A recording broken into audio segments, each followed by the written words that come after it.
Hey guys, welcome back to the channel and welcome to the review of the Imperial Star Destroyer set number 75394. It is a 1555 piece set and we'll start with the box here.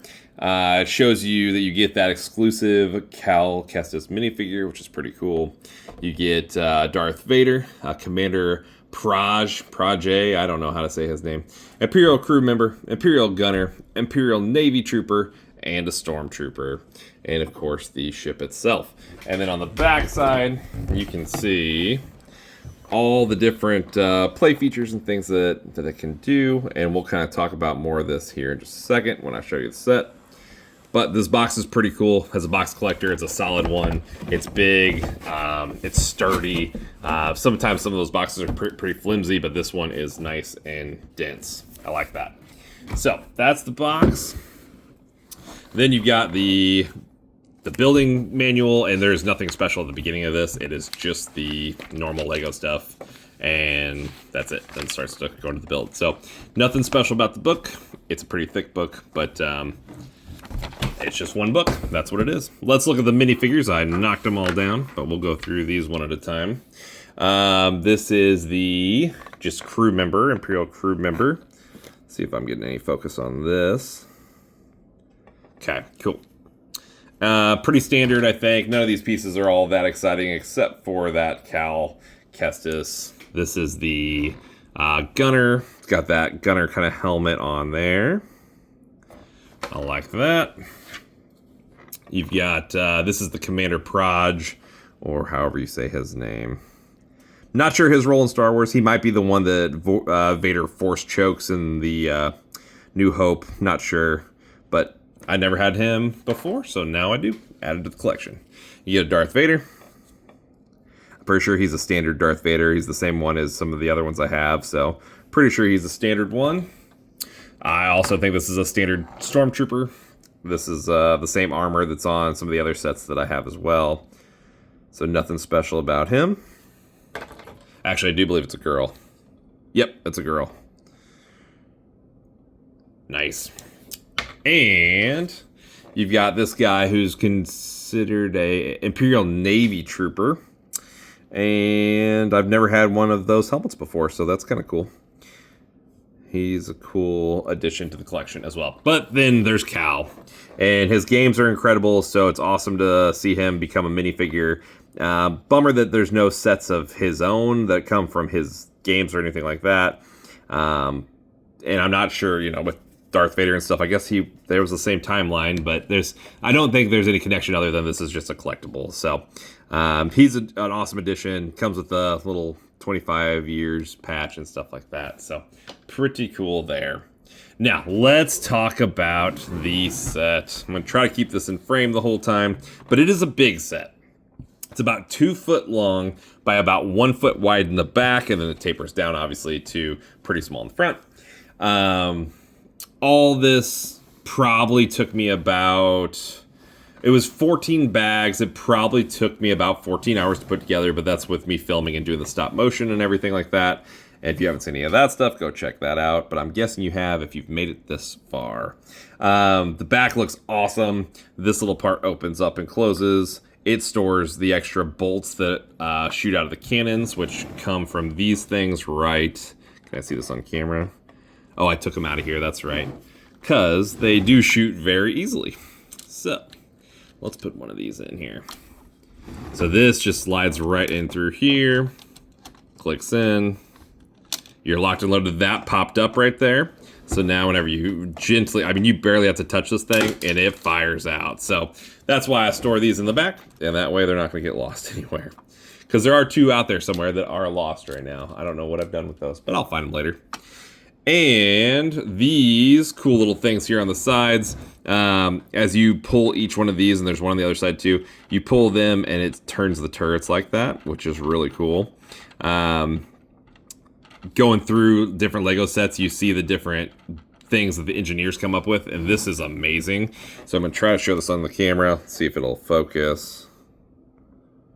And if I pull this, you can see that rail in the back is what's moving. And then they're not actually clicked in. Those pieces are not actually clicked in. They're just sliding with it. So that's pretty cool. They're on pivots of their own, and it can move like that. Pretty neat. Cool little addition to this set, which I did not know whenever I purchased it. So that's pretty cool. Let's talk about some play features of it. So when those are some play features, right? So you got the cannons, you've got those turrets that move, which is pretty cool. You got the storage in the back. Everything else is on the inside of this ship. So I'm going to set it just like this. This is where the build to me gets a little strange. And actually, just looking at that there, I can kind of see where it's not setting quite right. Because this doesn't actually click on. This whole set, or this whole chunk here, was the last 4 or 5 steps of the build. Ooh, and it's hard to get out sometimes too. And this is it. This was the last few steps, right? So this was like steps 10 through 14, I think. And what this does is just sit and hover or not really click in to the rest of the set, right? It just sets on top of it. And this thing is heavy. This thing is bulky. I don't think it's going to break. Ooh, well, I take that back. I think I just broke it right there. So, again, I always... For display pieces, you never would know that. It looks good. That ship looks good. But for kids playing with it, that very well could snap. And getting this back on, which I'll do in a second, is not an easy thing either. So now that you have that off, though, now you're able to open this up. So this ship opens up like this. And then boom. Now you can see that you've got the whole interior here to play with. And you've got like the main kind of cockpit or wherever they do that walk across that main deck. You know, like if Vader's up here and he's looking over, and you got your workers down here on the little computers, and they're trying to be, you know, not get in trouble and die. So I mean, that's cool and all, but oops, let me get my brightness back up there. But not a whole lot you can do there. And then I'm going to take the camera off here, and we're going to fly on over here so you can see what's going on over here. Over here, we got like a little break room where they've got like a little coffee and a little, I don't know, Game Boy or something there. And then some storage, and then some blueprints for the Star Destroyer there. And then on this side, we've got a med bay, and I think something's in there too. I'm not sure what that is, but that opens and closes. And then you got like this little screen, this little hologram thing here, and then another screen talking about TIE fighters and stuff. So, and a radar and whatnot. So when you open it up, you've got a playset that the kids could go in here. You could set your pieces wherever and kind of have a not just a display piece. You could actually play with it. But these hinges are not the most reliable, and if you were to extend this too far in this direction, they do pop off. So at that point, depending on how bad you do it, you may be rebuilding. These were 2 steps each, so you might be rebuilding 2 steps each just to get it back to where you need it to be.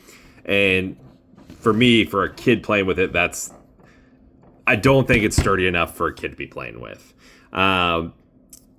I think that when we look at it on a shelf, I think this is an awesome set, but when we need to get down and like play with it, I don't know. I think this one may have missed the mark on that one. But I'm going to fold it back up. The last little part of this little thing right here, I'm going to show you how this works in a second. But also taking a look at that bridge up there, that's pretty dang cool too. Again, the details are really awesome. As a display piece, I think it's pretty cool. As a play piece, though, I'm not so sure. So that folds back up. I'm going to put the camera back into the stand here. You can see my nice duct tape holders there. Nice. Perfect. And then we're going to take this, because it's truly a two-hand job here. You got to have this slide in just perfectly here. And it can't touch the top there.